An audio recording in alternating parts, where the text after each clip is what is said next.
બનાસકાંઠાના Dhanera railway station પાસે આવેલા શિવ મંદિરનું ઘુમ્મટ તોડી પાડવાની ઘટના સામે આવી છે। લોકોના મતે એક અસ્થિર મગજના અજાણ્યા ઈસમે શિવ મંદિરનું ઘુમ્મટ તોડ્યું છે। શિવ મંદિરનું ઘુમ્મટ તૂટતા લોકોની ધાર્મિક ભાવના દુભાઈ છે। અસ્થિર મગજનો ઈસમ મંદિરના ટોચ ઉપર ચડી ઘુમ્મટ તોડ્યું। પોલીસે તેની અટકાયત કરી સમગ્ર મામલે કાર્યવાહી હાથ ધરી છે। આગળ વાત કરીએ તો સુરત એસઓજીની ટીમ દ્વારા ગેરકાયદેસર ગેસના બાટલાઓનો જથ્થો પકડવામાં આવ્યો છે। બે અલગ અલગ જગ્યાએથી 70 જેટલા ગેસના ગેરકાયદે બાટલા પકડવામાં આવ્યા। સમગ્ર મામલે બાતમીના આધારે તપાસ કરતા પોલીસ દ્વારા બે ઇસમોની અટકાયત કરવામાં આવી। જોકે પરવાનગી વગર આટલી મોટી માત્રામાં જથ્થો ક્યાંથી આવ્યો, કોને મંગાવ્યો હતો તેને લઈને પૂરતી માહિતી ન મળતા પોલીસની કામગીરી પર પણ ઘણા સવાલો ઊભા થઈ રહ્યા છે। परशुरामने बातमी મળેલ કે મહુવા પોલીસ સ્ટેશનના કરચેલિયા ગામે અશોકભાઈ ચુનીલાલ પટેલ અને પિનાકીન જનસુખભાઈ પટેલ એચપીસીએલ અને બીપીસીએલના બોટલોનો ગેરકાયદેસર વેચાણ ધંધો કરે છે, ફાયર સેફ્ટીના સાધનો રાખ્યા સિવાય।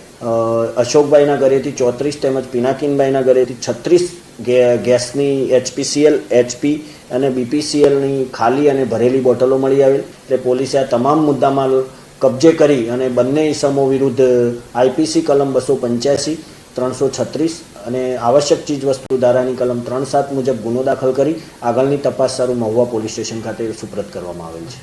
બુલેટિનમાં અત્યારે ફક્ત આટલું જ। રજા આપશો। નમસ્કાર।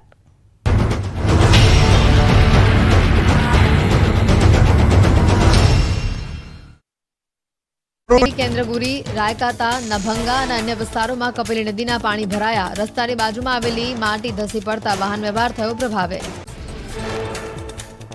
રેમલ વાવાઝોડાની ભયાનક અસર આસામ અને અન્ય ઉત્તર પૂર્વીય રાજ્યોમાં ભારે વરસાદના પગલે ગુવાહાટીમાં બ્રહ્મપુત્રા નદીનું જળસ્તર વધ્યું। નદી ઓવરફ્લો થતા અનેક ગામમાં બ્રહ્મપુત્રા નદીના પાણી ફરી વળ્યા। આસામના ડબકામાં વાવાઝોડાની ભયાનક અસર, ભારે પવનના કારણે લોકોના ઘર પડી ગયા। કુદરતી આફત સામે લોકો બન્યા લાચાર। આકાશમાં કાળા ડિબાંગ વાદળો છવાતા લોકોમાં ભયનો માહોલ। રેમલ વાવાઝોડાએ સર્જેલી તારાજી બાદ પશ્ચિમ બંગાળના અનેક વિસ્તારોમાં સ્થિતિ વણસી। પુરુલિયાના બાઘમુંડી વિસ્તારોમાં ભારે પવન સાથે વરસાદ, તેજ પવન ફૂંકાતા વધી લોકોની સમસ્યા। તમિલનાડુના થુથુકુડીમાં ભારે પવન ફૂંકાતા વધી ખેડૂતોની સમસ્યા। ભારે પવનના કારણે પપૈયાના અનેક વૃક્ષો ધરાશાયી થયા। ખેડૂતોએ નુકસાન વળતર ચૂકવવા માટે કરી માંગ। રાષ્ટ્રીય રાજધાની દિલ્હીમાં વાતાવરણમાં પલટો, કાળા ડિબાંગ વાદળો અને આંધી વંટોળ સાથે વરસાદ વરસ્યો। 52 ડિગ્રી તાપમાન બાદ અચાનક વાતાવરણમાં પલટો આવતા ગરમીથી આંશિક રાહત મળી। ગુજરાતમાં ગરમી અંગે કોઈ એલર્ટ નહીં, હવામાન વિભાગે ગરમી અંગે કરી આગાહી। અમદાવાદમાં 45.2, ગાંધીનગરમાં 44.5 ડિગ્રી તાપમાન નોંધાયું। 24 કલાક બંને શહેરોનું તાપમાન 44 ડિગ્રી રહે તેવી શક્યતા। ગુજરાતમાં 3 દિવસ સુધી આંધી વંટોળની આગાહી। કચ્છ, બનાસકાંઠા, પાટણ, સુરેન્દ્રનગર માટે આગાહી। આંધી વંટોળના કારણે વિઝિબિલિટી ઘટી શકે। સમગ્ર ગુજરાતમાં 3 દિવસ સુધી તેજ પવન ફૂંકાઈ શકે। પવનની ગતિ પ્રતિ કલાક 25 થી 30 કિલોમીટરની હોઈ શકે। દરિયામાં તેજ પવન ફૂંકાવાની પણ હવામાન વિભાગે આગાહી વ્યક્ત કરી। 4 દિવસ સુધી માછીમારોને દરિયો ન ખેડવાની તાકીદ કરાઈ।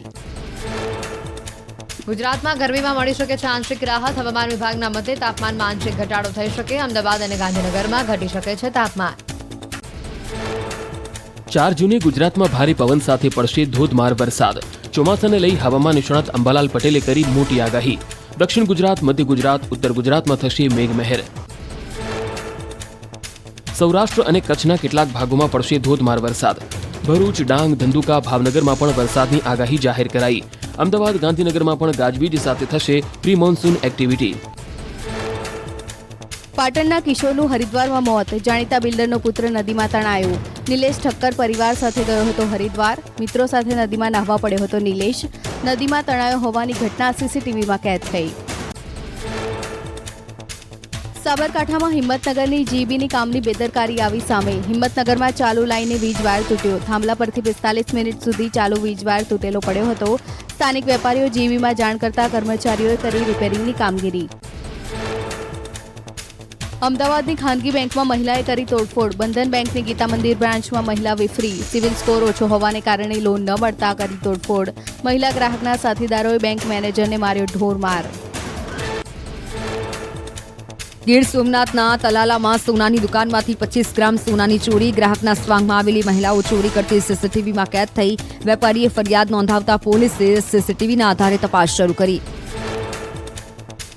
દ્વારકાના દરિયામાં જોવા મળ્યો કરંટ, તેજ પવન સાથે ઉછળ્યા ઊંચા મોજા, દરિયામાં ફૂંકાયા ઠંડા તેજ પવન, પ્રવાસીઓએ દરિયા કિનારે માણી મજા. નવસારી વહીવટી તંત્રનો મહત્વનો નિર્ણય, આવતીકાલથી દરિયા કિનારે જવા પર પ્રતિબંધ. 2 જૂન સુધી ભારે પવન ફૂંકાવાની શક્યતાને લઈને નિર્ણય. હવામાન વિભાગે આપેલી આગાહીને પગલે તંત્ર એલર્ટ. જિલ્લાના દરિયા કિનારા પર અવરજવરનો પ્રતિબંધ ફરમાવાયો.